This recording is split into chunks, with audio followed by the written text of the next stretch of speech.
Mega brother Nagababu ఇప్పుడేదో కాస్త నిలకడగా కనిపిస్తున్నాడు, కానీ ఆరెంజ్ టైంలో ఆయన చేసిన హడావుడి అంతా ఇంతా కాదు. ఒకానొక సందర్భంలో సూసైడ్ చేసుకునేందుకు కూడా రెడీ అయ్యాడని ఆయనే చెప్పాడు. ఏదో జబర్దస్త్ పుణ్యమాని కాస్త కూస్తో ఫినాన్షియల్గా సెట్ రైట్ అయ్యాడు నాగబాబు.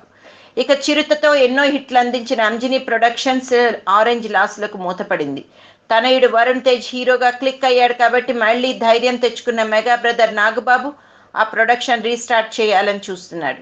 మొత్తం సినిమా అయితే మళ్ళీ మోసపోతాడని ఈసారి కాంబినేషన్తో సినిమా తీయాలని చూస్తున్నాడట. అది కూడా mega hero stylish star Allu Arjun సినిమాని ప్రొడ్యూస్ చేసే ఆలోచనలో ఉన్నాడట నాగబాబు.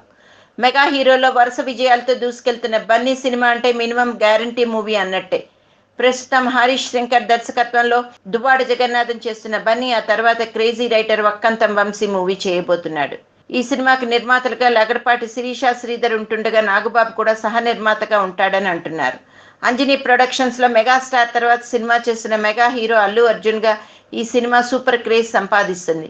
మరి వస్తున్న ఈ వార్తలు నిజమా కాదా, నాగబాబుని బన్నీ నిజంగా ఆదుకుంటుడా అన్నది మరికొద్ది రోజుల్లో తెలుస్తుంది అని ఇండస్ట్రీలో ఒక వార్త హల్చల్ చేస్తోంది.